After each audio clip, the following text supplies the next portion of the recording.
esta parte, de acuerdo más o menos al sílabo, ¿ya? Y a una secuencia lógica, nosotros hemos empezado comparando, ¿sí?, todo lo que son números primero, ¿correcto? Variables numéricas, ¿sí? Hemos empezado comparando una distribución contra un parámetro, t para una muestra, ¿sí? Luego hemos empezado, digamos, seguido comparando ya dos grupos independientes, ¿sí? Luego ya comparando dos momentos. Bien, y ahora corresponde comparar, seguimos con las variables numéricas, pero ya comparar más de dos grupos. O sea, una t de student ya no nos sirve, ¿correcto?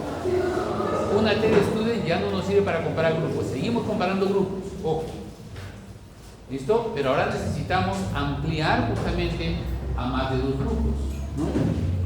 Por eso es que corresponde nuestra hipótesis ahora comparar más de dos muestras independientes. Vale decir tres grupos. Imagínense que vamos a comparar tres tipos de raza. Entonces la variable de agrupación va a ser tipo de resina y lo que vamos a medir, no sé, en esa resina vamos a medir depende de la resistencia, la rugosidad, el color, pues ya son tres. Si fueran dos nada más, como en el examen, y vamos a comparar dos grupos de resina y vamos a comparar las diferencias, ojo, y estábamos hablando justamente de medianas, por lo tanto ya la prueba estadística no es de student, sino de student-Manduine. Entonces, acá sin embargo vamos a comparar dos muestras independientes. Igual, si mi variable es numérica, ¿sí? ¿Ya terminaron? ¿Cómo sí? Si mi variable es numérica, entonces estoy obligado justamente, ¿no?, a ver si el supuesto justamente de normalidad se cumple. ¿Sí? Si el supuesto de normalidad se cumple, ¿correcto? Eso ya lo hemos visto y eso da justamente cuando comparamos dos grupos. Pero cuando comparamos tres grupos, al supuesto de normalidad, digamos, se le añade otro, es la homogeneidad de varianzas, que es lo que vamos a incorporar también ahora. ¿Listo? Bien, con estas premisas vamos a avanzar. ¿Listo? Bien, se ha dicho que para comparar más de dos grupos ya utilizamos el análisis de la varianza, lo que se llama el ANOVA.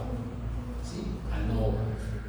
Y el ANOVA, a diferencia de la prueba T que compara dos pruebas y compara una diferencia entre dos novas, entre dos muestras, perdón, el ANOVA comprueba si hay una diferencia entre más de dos grupos. Básicamente esa es la esencia de esta diapositiva. Analizar la varianza, pero ya no justamente de dos, ahora son más de dos grupos. ¿Listo? Y asimismo, esta prueba, digamos, también, ¿no?, nos sirve cuando vamos a hacer el análisis de la varianza de una vía, o sea, de un factor nada más, o de dos factores, ¿no? En lo que respecta al curso, vamos a llegar nada más a hacer el análisis de la varianza de una sola. O sea, comparar una sola variable, digamos, que sería más de tres. ¿Correcto? Bien. Entonces, el ANOVA de una vía, ¿sí?, básicamente esta sí es una ampliación de la prueba T para grupos independientes, ¿no? Con la prueba T solo se puede comparar máximo de dos grupos, ahora se amplía a más de dos, por lo tanto es K igual a 2. El análisis de la varianza es equivalente a la prueba T, en consecuencia la variable independiente, el que agrupa, viene a ser una escala nominal, con al menos dos valores característicos, y la variable dependiente, una escala métrica. ¿Correcto? Una escala métrica.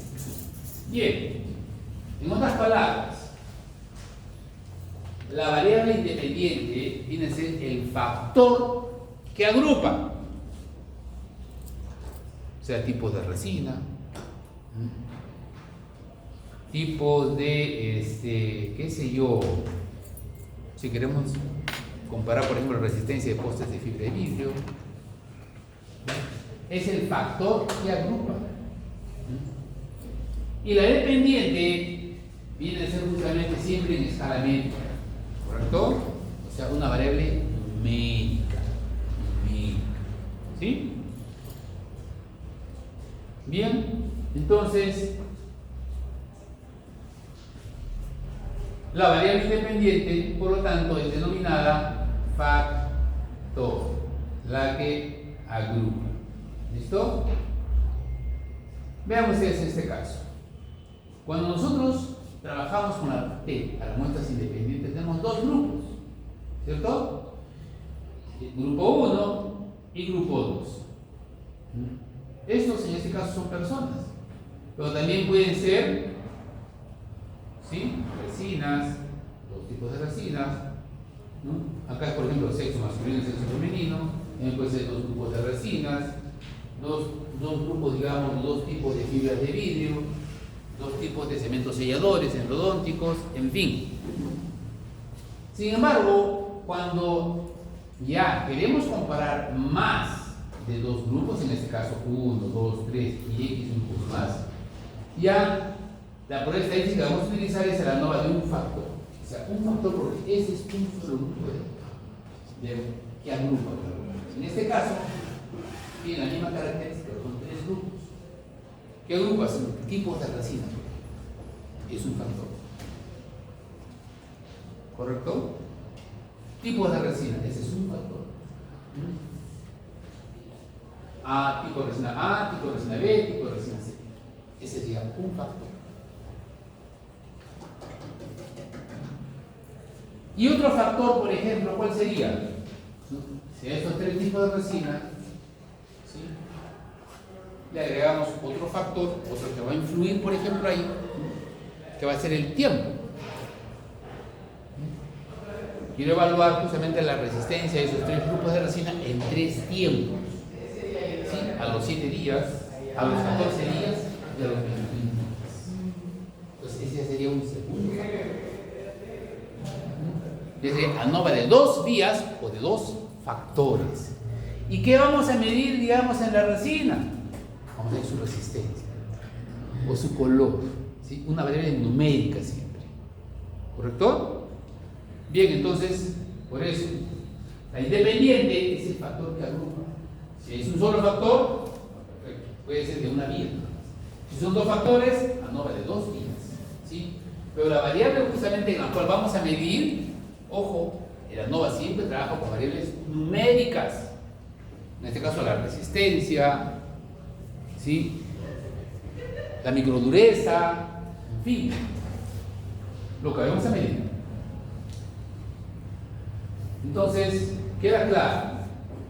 Prueba T, comparamos 2 grupos, ¿sí?, y comparamos, digamos, ¿qué cosa? Una variable. Y en el ANOVA comparamos ya 3 grupos, pero que corresponde, digamos, a un factor. ¿Sí? Sería ANOVA de una vía en este caso. Pero si queremos agregar otro factor, ya sería una ANOVA de 2 vías. Por ejemplo, el tiempo. ¿Cuál es el comportamiento? No solo de la resina, sino, digamos, también el tiempo que interviene, digamos, ahí. ¿Sí? ¿Listo? Bien. Por ejemplo, si se quiere saber si existen diferentes terapias, dan lugar a diferentes niveles de éxito, nivel terapéutico de una hernia discal. La hernia discal, ustedes saben que se manifiesta con dolor, ¿correcto? De repente hay dolor y pues quieren comparar ese dolor, cómo se comporta, cómo mejora, cómo evoluciona con 3 técnicas. 1, 2 y 3 técnicas. Uno justamente con terapias psicológicas, el otro justamente viene a ser con inyectables y el otro con ejercicios, ¿no? 3 grupos, a este grupo le aplicamos esto, a este grupo le aplicamos esto, a este grupo le aplicamos esto. ¿Correcto? Y vamos a medir justamente, ¿no?, a través de la escala de leva, vamos a medir el dolor justamente tras haber aplicado. ¿Listo? Entonces, al finalizar la terapia, podrías medir el éxito y utilizar el análisis de la varianza para calcular si existe diferencia significativa entre los 3 tipos, ¿no?, de terapia. Un solo factor. Y si quieres agregar otro factor, por ejemplo, ya sería el sexo. Porque también interviene, digamos, ahí. Entre hombres y mujeres de este grupo, ¿cómo se comporta, digamos, esta terapia? Entre hombres y mujeres de este grupo, ¿cómo se comporta, digamos, esta terapia? Y entre hombres y mujeres de este grupo, ¿cómo se comporta, digamos, esta terapia? ¿Correcto? Entonces ya empieza a complicarse un poquito más la parte estadística, es un poco más compleja, ¿sí? La que nosotros normalmente realizamos justamente, nos basamos en una sola vía donde comparamos estos grupos.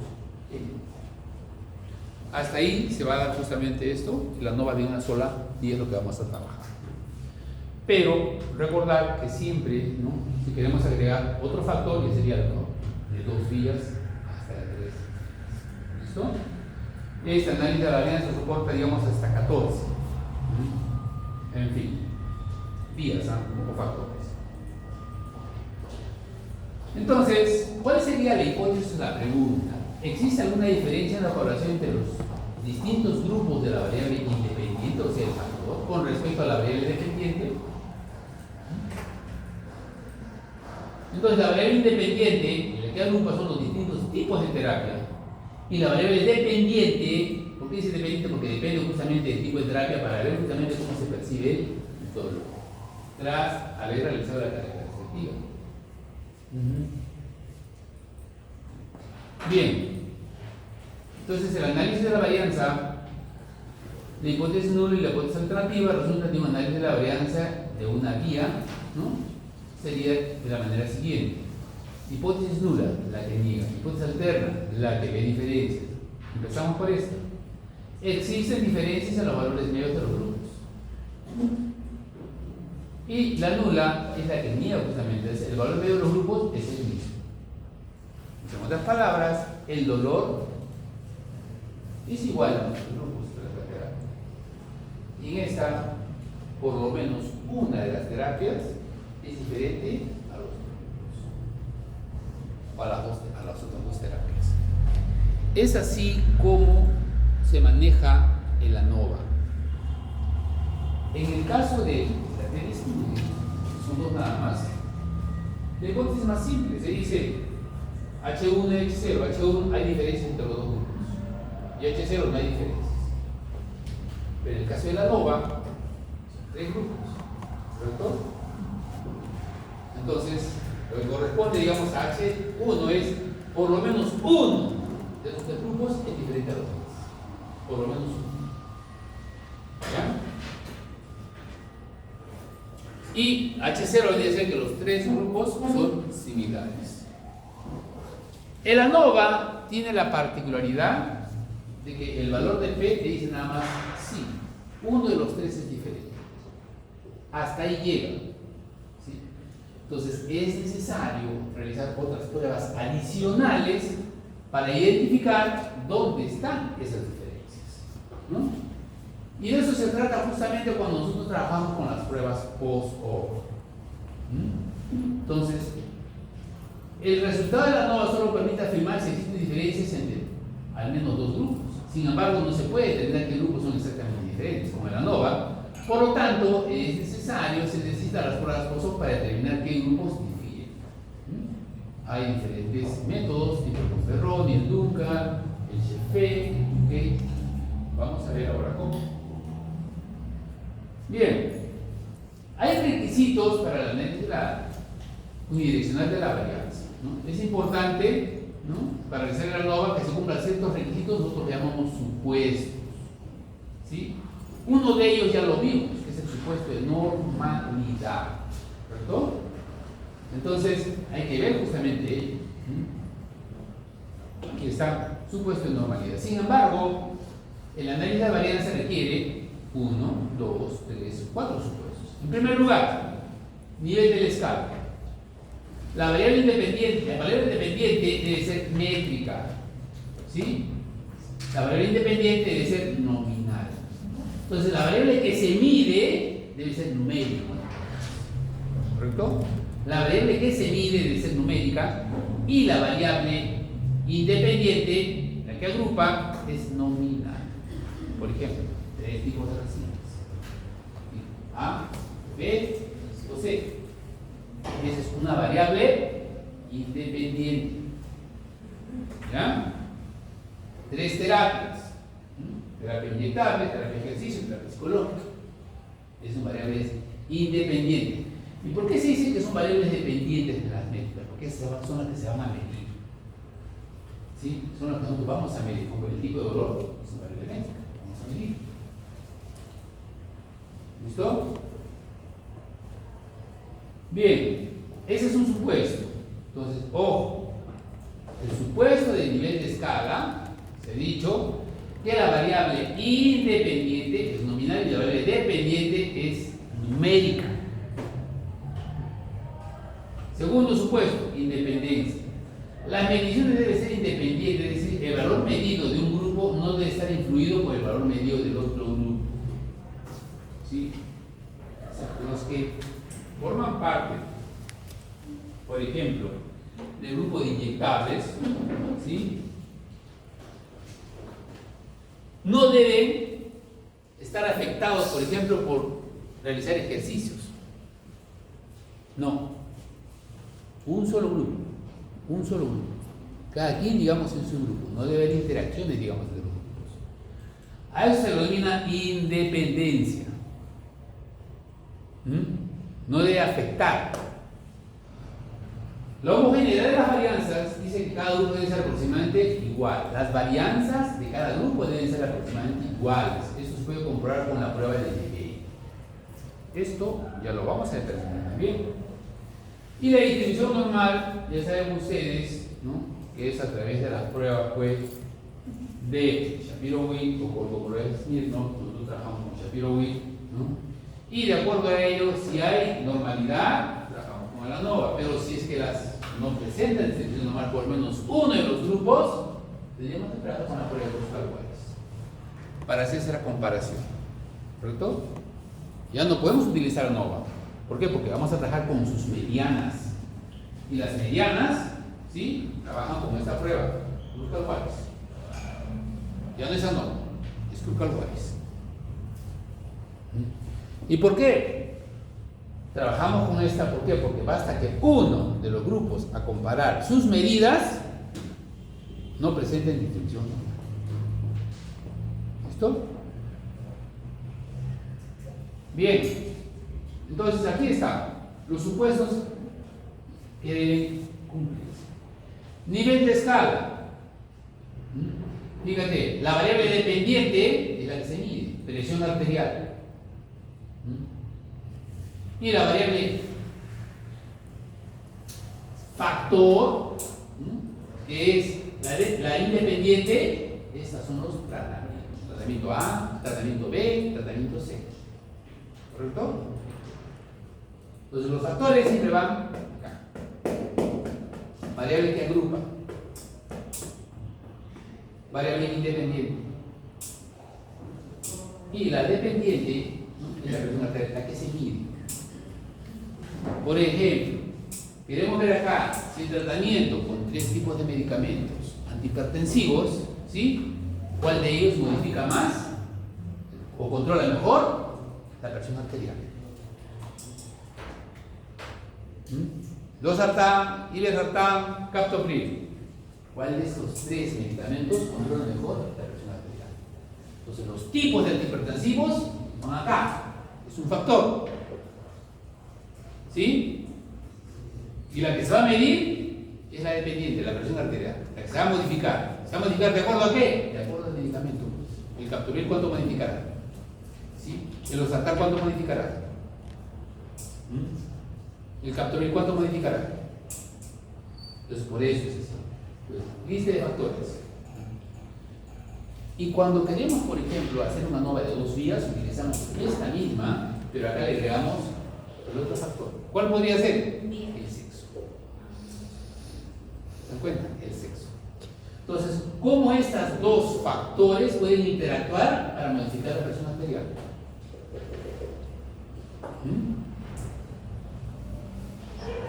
De repente, uno de los medicamentos, ¿no?, actúa bien, digamos, pero más inclina, ¿no?, en el exceso masculino, en el femenino. Entonces, de eso se trata. El comportamiento de dos factores, ANOVA de dos vías, ¿sí? En la variable dependiente, que siempre es numérica. ¿Correcto? Entonces, ese es el nivel de escala. Ese es el nivel de escala. ¿Listo? La independencia. La independencia, digamos, también tiene que ver justamente con qué? Con que los grupos, digamos, que se forman no deben interactuar.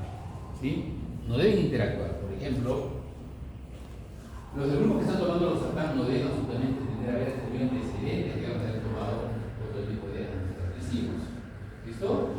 Entonces, independencia entre cada grupo. La homogeneidad de varianzas, vamos a verla con la prueba del evento entre un momento, y la distribución normal, no trabajamos con Shapiro. En este caso, 0.66, 0.33, 0.20. Los tres, su valor de P es mayor a 0.05, por lo tanto los tres presentan distribución normal. ¿Correcto? La droga A, la droga B y la droga C. Si es que es así, estamos en condiciones de poder utilizar el ANOVA. Pero basta que uno de ellos, su valor de P, sea menor a 0.05 para tener que utilizar la prueba de Kruskal-Wallis. ¿Listo? ¿Se entendió? ¿Alguna pregunta está ahí? Respecto a la ANOVA. Respecto a la ANOVA, que es la prueba paramétrica, y Kruskal-Wallis la prueba no paramétrica. ¿Preguntas? ¿Alguna duda? En la ANOVA se tema 3, ¿no? 3 variables. Más de dos grupos. Como yo te digo, dos, puedes multiplicar 3, 4, 5 grupos. Pero es un solo factor. ¿Entiendes? ¿Sí? No, 3. ANOVA de una liga. Dijo que me daba 3 resultados, ¿no? O sea, que daba 3 resultados cuando comparaba según 2 variables o 3 variables. A ver, si comparo, digamos,